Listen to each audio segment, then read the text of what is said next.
صرف ایک ایڈ تو بڑا زبردست تھا، لیکن میں ایڈ میں یہ دیکھ رہا تھا کہ جو ینگ کپل ہے اور وہ جو آدمی ہے اس نے تو جیکٹ سوٹ اور انگریزی کپڑے پہنے ہیں، اور وہ جو بوڑھے دکھائے ہیں انہوں نے پاکستانی کپڑے پہنے ہوئے ہیں۔ اب پتہ نہیں اسی کیا میسج پہنچانے کی کوشش کی ہے۔ بسم اللہ الرحمن الرحیم۔ میں سب سے پہلے آج خاص طور پہ آپ کو خراج تحسین پیش کرتا ہوں رضا باکر، اس لیے کہ یہاں جتنے آپ سب بیٹھے ہیں سب سے زیادہ میں اوورسیز پاکستانیز کو جانتا ہوں، اور وہ اس لیے میری کرکٹنگ کے دنوں سے میرا بہت انٹریکشن تھا اوورسیز پاکستانی سے، اور میں نے اوورسیز پاکستانیز کو گرو کرتے دیکھا ہے۔ پہلے انگلینڈ میں 50 سال پہلے کتنے تھے، اور پھر آہستہ آہستہ وہ کمیونٹی گرو کی، اور اسی طرح امریکہ میں اور آسٹریلیا جدھر بھی میں دنیا میں گیا ہوں۔ تو اوورسیز پاکستانیز مجھے کبھی پالیٹکس میں آنے سے پہلے بھی، اور جب سے 25 سال سے پالیٹکس میں ہوں، میں ہمیشہ یہ کہتا ہوں کہ ہمارا جو سب سے بڑا ایسٹ ہے وہ اوورسیز پاکستانی ہے، اور ہم نے بدقسمتی سے اس ایسٹ کو بالکل جس طرح باقی ہمارے ایسٹس ہیں پاکستان میں جو ہم نے ان کو پوری طرح یوٹیلائز نہیں کیا، لیکن سب سے کم ہم نے اوورسیز پاکستانیز کا فائدہ اٹھایا۔ صرف ریمیٹنسز آ جاتی ہیں،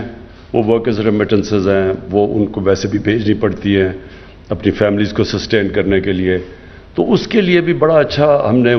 ریمیٹنسز ریکارڈ ہمارے دور میں آئی ہیں۔ لیکن یہ ایک ٹپ آف دی آئس برگ ہے۔ جو اصل میں ان کے پاس پیسہ ہے، جو ان کے پاس ایک اندازے کے مطابق جتنا پاکستان کا جی ڈی پی ہے اتنا یہ 90 لاکھ پاکستانیوں کا باہر جی ڈی پی ہے، اتنا ہی پیسہ ان کے پاس دولت پڑی ہوئی ہے۔ اب ہماری پوری کوشش تھی میری جب گورنمنٹ بنی کہ ہم کیسے اس کو ٹیپ کر سکتے ہیں، اور ریمیٹنسز کو ہم نے انسینٹیوائز کیا اور اس میں ریزلٹس آئے۔ لیکن جو اصل انویسٹمنٹ آنی تھی، جو ہم سمجھتے تھے انویسٹمنٹ بھی آئے گی، اور جو ان کا جو ان کی ٹیکنیکل سکلز ہیں، جو یہ پروفیشنلز ہیں جو ہر قسم کے شعبے میں کمپیٹ کر کے آؤٹ اسٹینڈنگ پاکستانیز بیٹھے ہوئے ہیں، ان کو ہم نے انوائٹ کرنا تھا پاکستان میں۔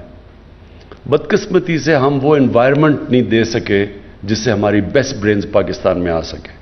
ہمارا جو سسٹم ہے اس کو آہستہ آہستہ امپروو کر رہے ہیں، اور کوئی بھی سسٹم جس میں غلط پریکٹسز چلی جائیں اس کو بڑا مشکل ہوتا ہے کہ ایک دم آ کے آپ چینج کر سکیں۔ لیکن وہ ہم کوشش کر رہے ہیں کہ آہستہ آہستہ جو بھی رکاوٹیں ہیں، جو ٹاپ پروفیشنلز جن کو ہم پاکستان میں لے کے آئیں، ان کے لیے ہم آسانیاں پیدا کرتے جائیں، اور ان کے لیے ان کو انسینٹیوائز کریں۔ وہ تھوڑا ٹائم لگ رہا ہے اس میں، تو ہم جو ان کا ہم فائدہ پروفیشنلز کا اٹھا سکتے تھے، بدقسمتی سے وہ ابھی تک ہم پوری طرح اٹھا نہیں سکے، کیونکہ وہ سسٹم ہمارا ریسیپٹیو نہیں ہے۔ جو دوسری چیز ہے کہ وہ انویسٹ کریں آ کے پاکستان میں۔ انویسٹمنٹ میں جو سب سے بڑی رکاوٹ ہے وہ کرپشن ہے۔ جب ایک سسٹم کرپٹ ہے تو وہ ایکسپیکٹ کریں کہ جو ان ملکوں کے اندر جدھر کرپشن نہیں ہے اور وہاں عادی ہو جاتے ہیں، کرپشن فری سوسائٹیز میں جب وہ عادی ہو جاتے ہیں کام کرنے کے لیے، ان کے اندر وہ پھر کرپٹ نظام میں کام نہیں کر سکتے، اور ان کی بڑی رکاوٹ ہے۔ اور میں نے اوور دی ایئرز بڑے پاکستانیوں کو ملا جنہوں نے کوشش کی پاکستان میں بزنس کرنے کی، اور آخر میں ہاتھ کھڑے کر کے واپس چلے گئے۔ تو یہ جو دوسرا چیلنج ہے ہمارا کہ کس طرح ہم نے ان کی انویسٹمنٹ لے کے آنی ہے پاکستان میں، کیسے یہ اس سسٹم میں وہ سسٹم میں ان کے لیے سیف گارڈز ہوں جو انفارچونیٹلی ایک کرپٹ سسٹم میں وہ چل نہیں سکتے، وہ ہم اس کے لیے پوری کوشش کر رہے ہیں۔ اور اب تک جو ایز آف ڈوئنگ بزنس، اصل میں تو ایز آف ڈوئنگ بزنس ہی ہے، اس کے اندر ابھی کافی امپروومنٹ ہے، اور ابھی کووڈ کی وجہ سے ابھی تک ورلڈ بینک نے اسیسمنٹ نہیں کی، لیکن میرے خیال میں پہلے سال میں 28 نمبر ہم اوپر گئے تھے، میرے خیال میں جو ابھی ہم نے امپروومنٹس کیے، اور انشاءاللہ ہمارا نمبر اوپر چلا جائے گا۔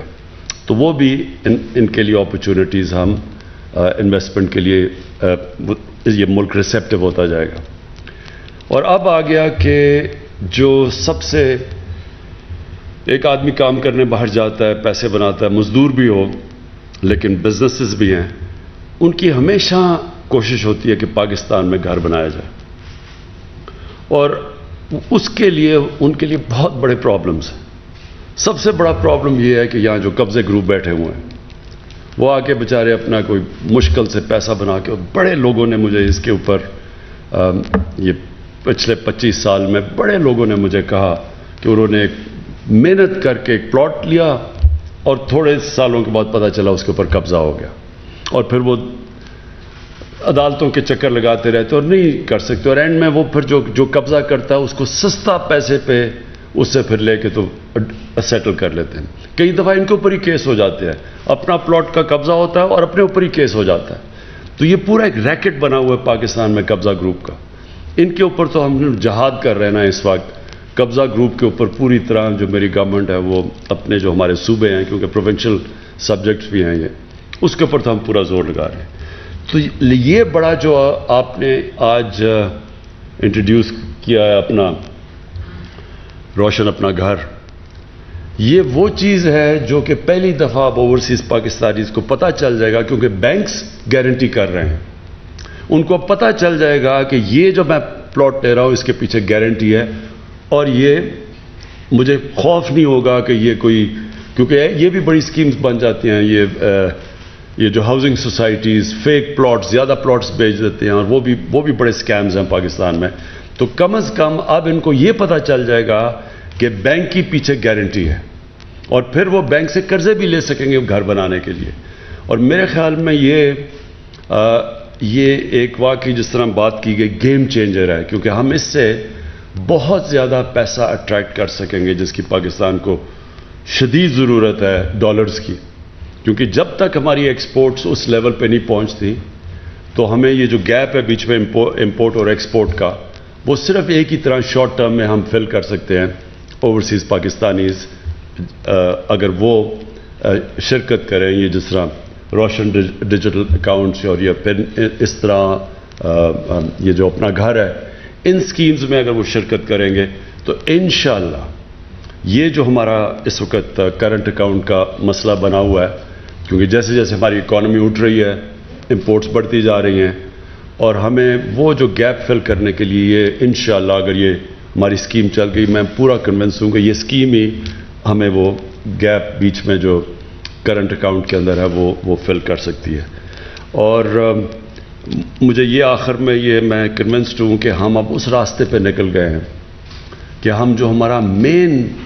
पाकिस्तान का जो बाहर इतना बड़ा असासा है 90 लाख पाकिस्तानी, इनको टैप कर सकते हैं इन्वेस्टमेंट के लिए,